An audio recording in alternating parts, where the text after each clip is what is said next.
In this class, we shall study about few important concepts of current electricity. The very first one I have taken is about electrical energy. So for that, I have considered a circuit. So ಆ circuit ಅಲ್ಲಿ ಏನೇನಿದೆ resistor ಅನ್ನೋ ಒಂದು component ಇದೆ. So denoted as capital R. Next ಒಂದು cell ನ choose ಮಾಡಿದ್ದೀನಿ. So and that cell has one positive terminal, the other one has negative terminal. So ಎಂತ current ನ consider ಮಾಡ್ತೀರಾ ಅಂದ್ರೆ conventional current ನ consider ಮಾಡ್ತೀರಾ. Next thing, resistor ಏನ್ ಮಾಡುತ್ತೆ? So ಯಾವುದೋ ಒಂದನ್ನ oppose ಮಾಡುತ್ತೆ. So it is the amount of opposition offered by the conductor for the flow of current. So ಏನನ್ನ oppose ಮಾಡುತ್ತೆ ಅಂದ್ರೆ current ನ oppose ಮಾಡುತ್ತೆ. For example, ಸೊ ನೀವು ಯಾವುದೋ ಒಂದು ಎಲೆಕ್ಟ್ರಾನಿಕ್ ಕಾಂಪೋನೆಂಟ್ ನ ಕನೆಕ್ಟ್ ಮಾಡಿದೀರಾ ಅಂತ ಅನ್ಕೊಳ್ಳಿ. ಸೊ ಟೆಲಿವಿಷನ್ ನ ಆನ್ ಮಾಡಿ ಇಟ್ಕೊಂಡಿದ್ದೀರಾ. ಸೊ ಏನಾಗುತ್ತೆ ಆಫ್ಟರ್ ಸಮ್ ಟೈಮ್ ಟಿವಿ ನೋಡ್ತಾ ಇದ್ದಂಗೆ ಹೀಟೆಡ್ ಅಪ್ ಆಗುತ್ತೆ. So the television gets heated up. Mobile ಕೂಡ ಅಷ್ಟೇ. ಸೊ ಚಾರ್ಜ್ ಹಾಕಿರ್ತೀರಾ, ಆಫ್ಟರ್ ಸಮ್ ಟೈಮ್ ಏನಾಗಿರುತ್ತೆ ಮೊಬೈಲ್ ತುಂಬಾ ಬಿಸಿ ಬಂದಿರುತ್ತೆ. ಸೊ ಏನಾಗುತ್ತೆ ಅಂದ್ರೆ that particular electronic component gets heated up. So heated up ಅಂತ ಹೇಳಿದ್ರೆ it is the form of energy. Heat is a form of energy. So ಯಾವುದೋ ಒಂದು ಎನರ್ಜಿ ಕಳ್ಕೋತಾ ಇದೆ. ಏನ್ರಿಂದ ಕಳ್ಕೋತಿದೆ? ಎಲೆಕ್ಟ್ರಿಸಿಟಿಯಿಂದ ಕಳ್ಕೋತಿದೆ. ಸೊ ಹಾಗಾಗಿ this energy is called as the electrical energy. So the definition for this goes like this. It is the energy dissipated ಅಂತ ಹೇಳ್ತೀವಿ. Dissipated ಅಂತ ಹೇಳಿದ್ರು ಒಂದೇ, last ಅಂತ ಹೇಳಿದ್ರು ಒಂದೇ. ಏನಾಗಿ ಲಾಸ್ ಆಗ್ತಿದೆ? ಹೀಟ್ ಎನರ್ಜಿ ಆಗಿ ಲಾಸ್ ಆಗ್ತಿದೆ. It is the energy dissipated in a resistor. ಯಾಕೆಂದ್ರೆ ರೆಸಿಸ್ಟರ್ ಅಪೋಸ್ ಮಾಡ್ತಿದೆ. ಅಪೋಸ್ ಮಾಡ್ತಾ ಇದ್ದಂಗೆ ಏನಾಗ್ಬಿಡುತ್ತೆ? It gets heated up in a resistor. Or some time ಏನಾಗಿರುತ್ತೆ ಅಂದ್ರೆ ಆ ಸರ್ಕ್ಯೂಟ್ ಅಲ್ಲಿ ವೈರ್ ಬ್ರೇಕ್ ಆಗಿರುವಂತ ಚಾನ್ಸಸ್ ಇದೆ, ಕಟ್ ಆಗಿರುವಂತ ಚಾನ್ಸಸ್ ಇದೆ. ಸೊ ಅಲ್ಲೂ ಕೂಡ ಒಂದಷ್ಟು ಹೀಟ್ ಎನರ್ಜಿ ಲಿಬರೇಟ್ ಅಥವಾ ಲಾಸ್ಟ್ ಆಗುತ್ತೆ. ಸೊ ಹಾಗಾಗಿ ಇನ್ ಅ ರೆಸಿಸ್ಟರ್ ಅಂತನಾದ್ರೂ ಬರಿಬಹುದು, ಆರ್ ಇನ್ ಅ ಸರ್ಕ್ಯೂಟ್ ಅಂತ ಬರಿಬಹುದು. Both will be constant definition for the electrical energy. So it is the energy dissipated in a resistor or in a circuit. So formula ಯಾವ ತರ ಬರಿತೀವಿ ಅಂತ ನೋಡೋಣ. W which is equal to, so W is the electrical energy, will be equal to V into I into T. So this particular formula is for the resistor. Electrical energy for a resistor ಅಂತ ಕೇಳಿದಾಗ ಈ formula ಬರಿಬೇಕಾಗುತ್ತೆ. This is for a resistor. Next, for a circuit ಆದ್ರೆ W will be equal to, ನಾನು already ಹೇಳಿದ್ದೆ. So this potential difference is replaced by EMF. So entire circuit ಗಾದ್ರೆ EMF ಇಂದ replace ಮಾಡ್ತೀರಾ. ಒಂದೇ ಒಂದು ಕಾಂಪೋನೆಂಟ್ ಗಾದ್ರೆ V ಅಂತ ಬರ್ಕೋತೀರಾ. ಸೊ ಫಾರ್ ಅ ಸರ್ಕ್ಯೂಟ್ ಆಗಿರೋದ್ರಿಂದ E ಅನ್ನೋ ಲೆಟರ್ ರೀಪ್ಲೇಸ್ ಮಾಡ್ಕೋತೀನಿ. ಮಿಕ್ಕಿರೋ ಎರಡು ಕ್ವಾಂಟಿಟಿ ಹಾಗೆ ಉಳ್ಕೊಳುತ್ತೆ, I into T. So this is for circuit. So ಹೇಗ್ ಬಂತು ಈ ಫಾರ್ಮುಲಾ ಅಂತ ನೋಡೋಣ. ಸೊ ಫಾರ್ಮುಲಾ ಮಾತ್ರ ಇಂಪಾರ್ಟೆಂಟ್, ಹೇಗ್ ಬಂತು ಅನ್ನೋದೆಲ್ಲ ನಿಮ್ಮ ಸಿಲೆಬಸ್ ಅಲ್ಲಿ ಇಲ್ಲ. ಸೊ ಕನ್ಸಿಡರ್ ಮಾಡೋಣ ಏನನ್ನ? Potential. Potential will be equal to work divided by charge. So it is the work done to bring a unit positive charge. ನನಗೆ ಬೇಕಾಗಿರೋದು work, V into Q. Next step ಅಲ್ಲಿ ನಾನು ಏನ್ ಮಾಡ್ತೀನಿ ಅಂತ ಹೇಳಿದ್ರೆ ಟೈಮ್ ಇಂದ ಡಿವೈಡ್ ಮಾಡ್ತೀನಿ, ಹಾಗೆ ಟೈಮ್ ಇಂದ ಮಲ್ಟಿಪ್ಲೈ ಕೂಡ ಮಾಡ್ತೀನಿ. I am dividing both numerator and denominator with time. Okay, so thereby W will be equal to V. What is charge by time taken? Current into time. So this work itself is called as the electrical energy. So first potential formula ತಗೊಂಡಿದ್ದೀನಿ, ಹಾಗೆ W will be equal to V into Q. Next, I am going to multiply both numerator and denominator with the time. ನನಗೆ Q by T ಏನಾಗುತ್ತೆ? Current ಆಗುತ್ತೆ into time, VIT. So VIT is the formula for a resistor. EIT is the formula for a circuit.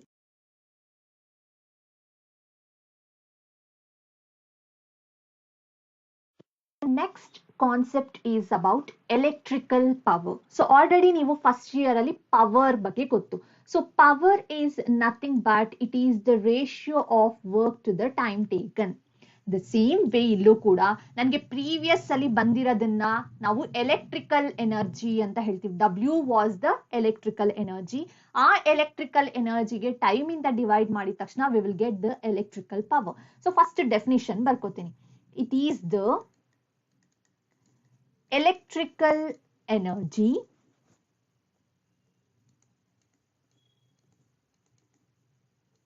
it is the electrical energy. So ಆ electrical energy ಏನಾಗ್ತಿದೆ, lost ಆಗ್ತಾ ಇದೆ. So ಆ lost ಬದಲಾಗಿ ನಾವು ಏನಂತ ವರ್ಡ್ ಇಂಡಿಕೇಟ್ ಮಾಡ್ತೀವಿ, dissipated.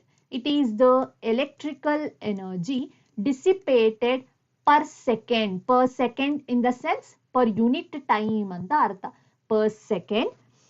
Again, this applies for a resistor ಇಂದನಾದ್ರೂ ಎಲೆಕ್ಟ್ರಿಕಲ್ ಪವರ್ ಹೊರಗಡೆ ಬರ್ಬೋದು, ಅಥವಾ ಎಂಟೈರ್ ಸರ್ಕ್ಯೂಟ್ ಇಂದನಾದ್ರೂ ಹೊರಗಡೆ ಬರ್ಬೋದು, or in a circuit.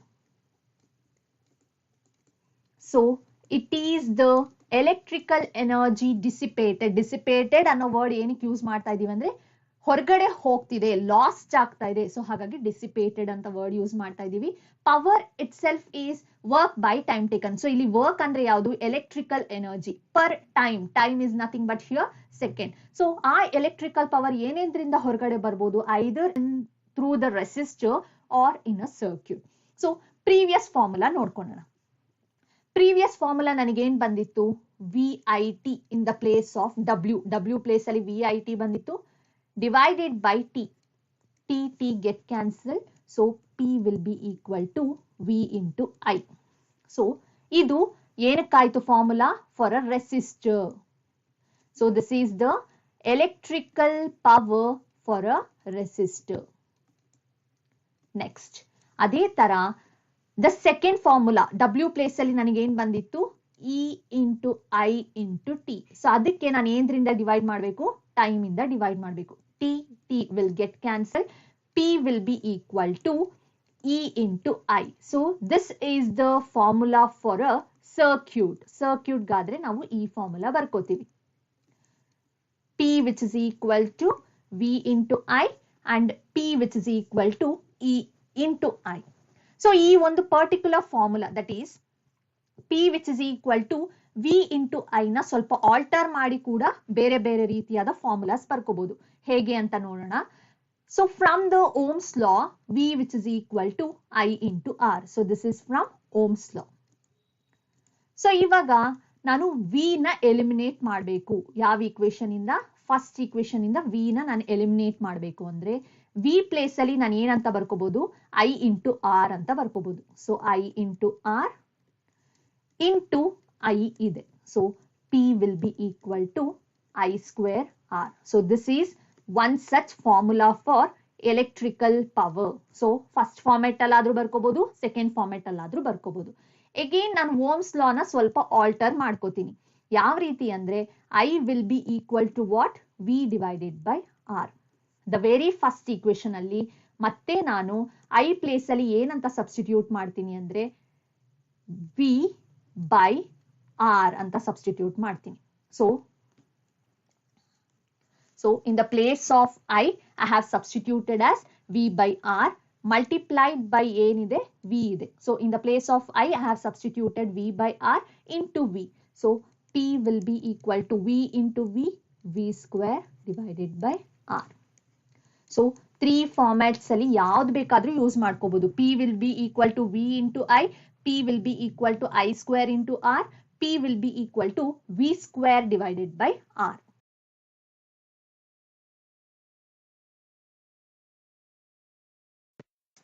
Three concepts which we are learning is electrical network, junction or node, loop or mesh.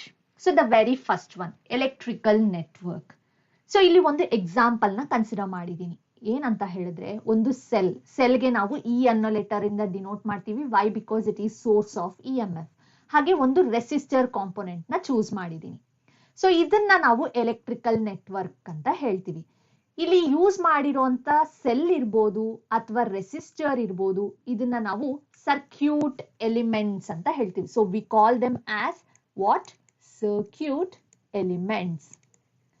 So how do we define this electrical network? It is the arrangement of circuit elements such as resistor, cell. So this is the definition for electrical network. So it is the arrangement of circuit elements such as resistor and cell. Next, ಅದರಲ್ಲಿ 2 subtopics ಬರುತ್ತೆ. ಒಂದು junction or node. The other one is called as loop or mesh. So junction ಬಗ್ಗೆ ಕೇಳಿರ್ತೀರಾ. ಏನು junction ಅಂತ ಹೇಳಿದ್ರೆ, so ಬ್ಯಾಂಗ್ಳೂರಲ್ಲಿ ಆ ಒಂದು particular railway station we call it as a junction. ಯಾಕೆ ಅಂತ ಹೇಳಿದ್ರೆ ಬೇರೆ ಬೇರೆ ಕಡೆಯಿಂದ ಬರೋ ಅಂತ ಟ್ರೈನು ಅಲ್ಲಿ ಮೀಟ್ ಆಗೋ ಅಂತ ಪಾಯಿಂಟ್, ಹಾಗಾಗಿ we call it as junction. The same way here also junction ಅಂತ ಹೇಳಿದ್ರೆ ಕರೆಂಟ್ ಮೀಟ್ ಆಗೋ ಅಂತ ಪ್ಲೇಸ್ ಅಂತ ಹೇಳ್ತೀವಿ. ಸೊ ಅದಕ್ಕೆ ನಾನು ಒಂದು ಎಕ್ಸಾಂಪಲ್ ನ ಕನ್ಸಿಡರ್ ಮಾಡ್ತೀನಿ. So I consider 3 such path ನ ಕನ್ಸಿಡರ್ ಮಾಡಿದೀನಿ. ಸೊ ಈ ಪಾತ್ ಅಲ್ಲಿ ಸೊ ಯಾವ ತರ ಅಂತ ಹೇಳಿದ್ರೆ I am going to consider the current I1, I2 and the third one I3. So ಇಲ್ಲಿ ಅಬ್ಸರ್ವ್ ಮಾಡಿದ್ರೆ this I am going to consider as the point O. Point O is called as the junction or node. Why? Because these currents are coming from that particular junction or leaving that particular junction. ಯಾವ್ದಾದ್ರೂ ಆಗಿರ್ಬೋದು, ಆ particular ಪಾಯಿಂಟ್ಗೆ ಅದು reach ಆಗೋ ತರನಾದ್ರೂ ಇರ್ಬೋದು ಅಥವಾ ಆ point ಇಂದ ಹೊರಗಡೆ ಬರ್ತಿರೋ ತರ ಆದ್ರೂ ಇರ್ಬೋದು. So that particular point is called. So here O is called as the junction or node. So the definition goes like this. It is the point in what? Electrical network where 2 or more currents will meet. So a particular point ali 2 or more currents meet agutte. So adanna we call it as junction or node. So it is the point in electrical network at which 2 or more currents will meet. So adanna navu junction or node anta heltivi. The second one, loop or mesh. Mesh ಅಂತ ಹೇಳಿದ್ರೇನೆ closed path, closed ಆಗಿರ್ಬೇಕು. So ನಾನು first consider ಮಾಡಿರುವಂತ example ನೇ ಇದಕ್ಕೂ ಕೂಡ consider ಮಾಡಬಹುದು. So ಇದನ್ನ ಅಬ್ಸರ್ವ್ ಮಾಡಿದ್ರೆ this is the closed path. So ಏನಕ್ಕೆ ಕ್ಲೋಸ್ಡ್ ಪಾತ್ ಆಗಿದೆ?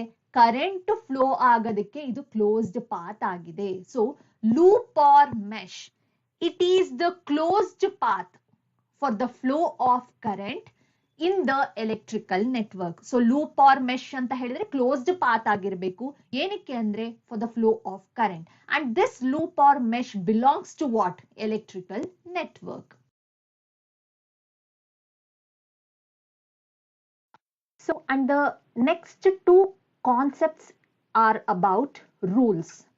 So the very first one is called as Kirchhoff's junction rule or Kirchhoff's current law. Simply it is called as KCL, Kirchhoff's current law. So ಎರಡು rule nu 2 marks ge keltare.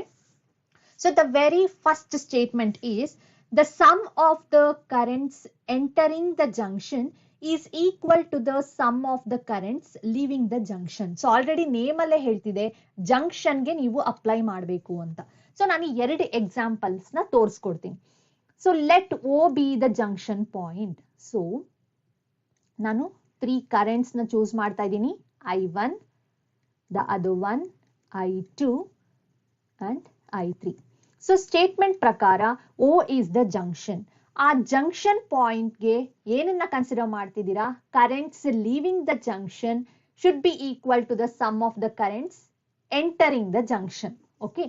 So thereby ಈ particular point ಗೆ ಯಾವ current enter ಆಗ್ತಿದೆ ನೋಡಿ. I1 is the current which is entering. Next I2 ಹೊರಗಡೆ ಹೋಗ್ತಿದೆ, ಹಾಗೆ I3 ಕೂಡ ಹೊರಗಡೆ ಹೋಗ್ತಿದೆ. So will be equal to I2 plus I3. So here I1 is entering the junction and I2 and I3 are leaving the junction. So I can write it in the equation form as I1 will be equal to I2 plus I3. The sum of the currents entering, so ಇಲ್ಲಿ enter ಆಗ್ತಿರುವಂತ current ಒಂದೇ, that is I1, should be equal to the sum of the currents leaving. So The currents leaving the junction are I2 and I3. The second example is, so ಹೇಗ್ ಬೇಕಾದ್ರೂ ನೀವು arrow marks ನ ತಗೋಬಹುದು. I1, I2, I3 and I4. So ಇದಕ್ಕೆ ನೋಡ್ತಾ ಹೋಗಿ.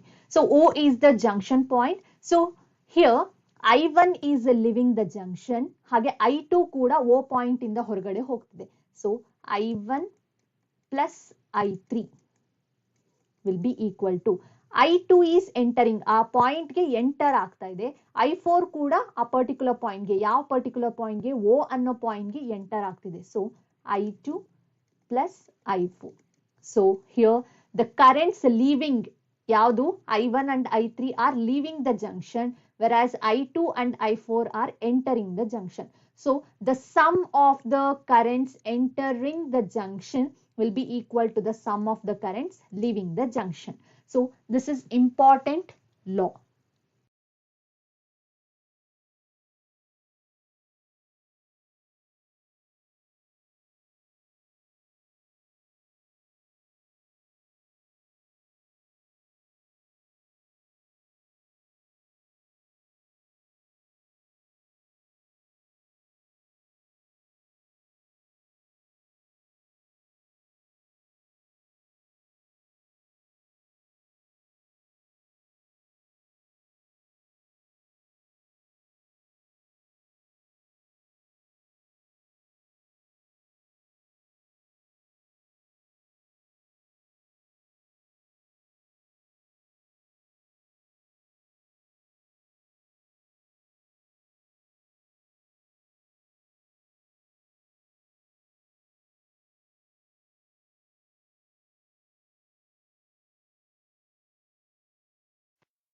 Certain rules has to be followed in order to express this Kirchhoff loop rule or voltage law in terms of mathematical form.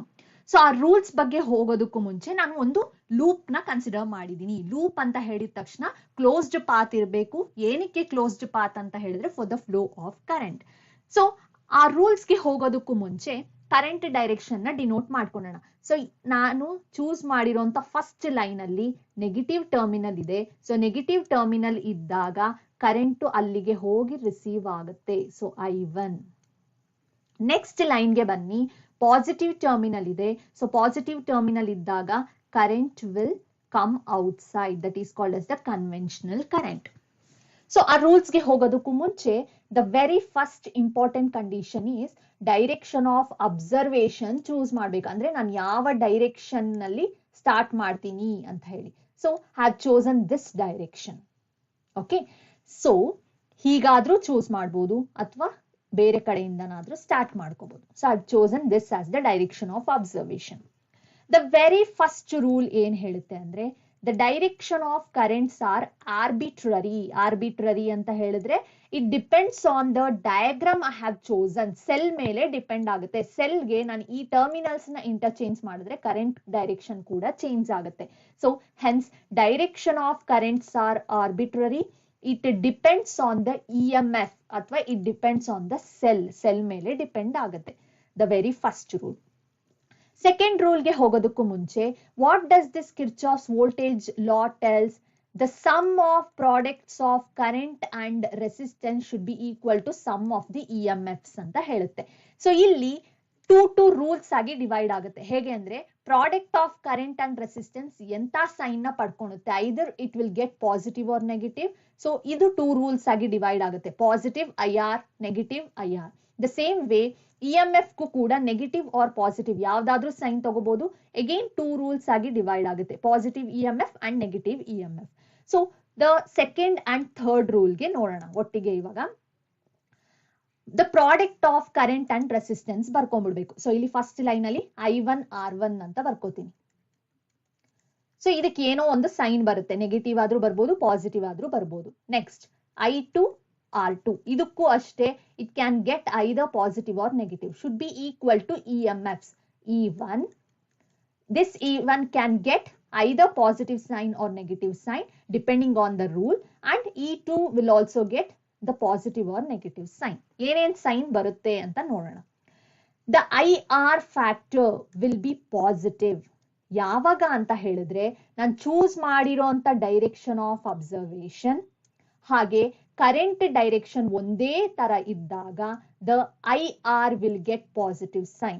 So negative ಯಾವಾಗ ಬರುತ್ತೆ ಅಂದ್ರೆ ನಾನು choose ಮಾಡಿರೋಂಥ observation is opposite to the direction of current. So direction of observation ಈ ತರ ಇದೆ, ಅದಕ್ಕೆ opposite ಆಗಿ ಕರೆಂಟ್ ಫ್ಲೋ ಆಗ್ತಿದ್ರೆ the IR factor will get negative sign. So ಯಾವ್ಯಾವ ಸೈನ್ ಬರುತ್ತೆ ಅಂತ ನೋಡೋಣ.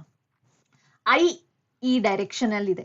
The I1 factor is in this direction, but ನಾನು ಚೂಸ್ ಮಾಡಿರೋಂಥ ಅಬ್ಸರ್ವೇಷನ್ ಆಪೋಸಿಟ್ ಆಗಿದೆ. So the I1 is moving in this way. ನಾನು ಚೂಸ್ ಮಾಡಿರೋಂಥ ಅಬ್ಸರ್ವೇಷನ್ ಈ ತರ ಇದೆ. Both are in opposite direction.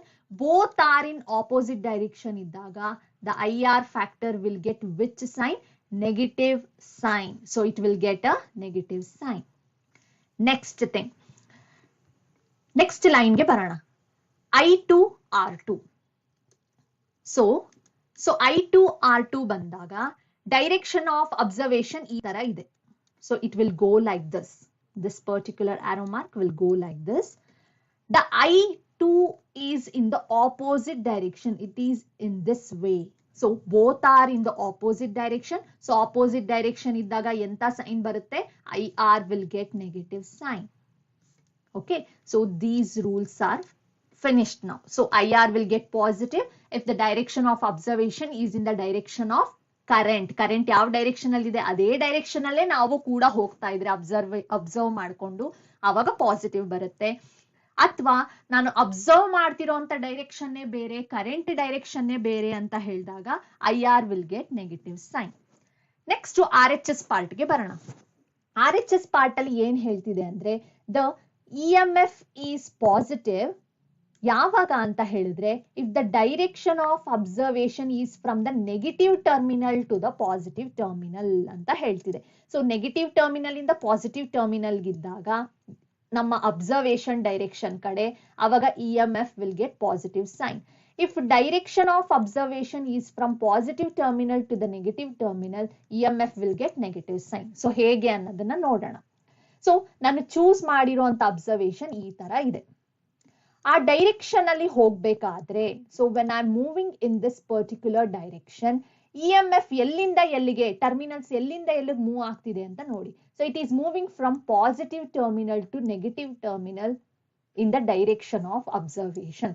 So positive terminal ಇಂದ ನೆಗೆಟಿವ್ ಟರ್ಮಿನಲ್ಗೆ ಹೋದಾಗ EMF ಗೆ ಎಂತ ಸೈನ್ ಬರಬೇಕು ಅಂತ ಹೇಳ್ತಿದೆ? ನೆಗೆಟಿವ್ ಸೈನ್ ಬರಬೇಕು ಅಂತ ಹೇಳ್ತಿದೆ. So the first EMF will get negative sign. Next ಲೈನ್ಗೆ ಬರೋಣ. ಸೊ ನಾನು ಚೂಸ್ ಮಾಡಿರುವಂತ ಅಬ್ಸರ್ವೇಷನ್ ಈ ತರ ಇದೆ. ಸೊ ಹಾಗಿದ್ದಾಗ ಸೆಕೆಂಡ್ EMF ಎಲ್ಲಿಂದ ಎಲ್ಲಿಗೆ ಹೋಗ್ತಿದೆ ನೋಡಿ. It is going from positive to negative terminal. So ನಾನು ಚೂಸ್ ಮಾಡಿರುವಂತ ಅಬ್ಸರ್ವೇಷನ್ ಈ ಡೈರೆಕ್ಷನ್ ಅಲ್ಲಿ ಇದೆ, means it is coming in this way. So ಹಾಗೆ ಬರ್ಬೇಕಾದ್ರೆ EMF ಆಫ್ ದ ಸೆಲ್ ಎಲ್ಲಿಂದ ಎಲ್ಲಿಗೆ ಹೋಗ್ತಿದೆ? ಪಾಸಿಟಿವ್ ಟರ್ಮಿನಲ್ ಇಂದ ನೆಗೆಟಿವ್ ಟರ್ಮಿನಲ್ಗೆ ಹೋಗ್ತಿದೆ.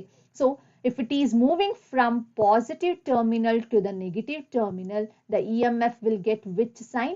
Negative sign. So the second EMF will also get the negative sign. So these are the rules which has to be followed.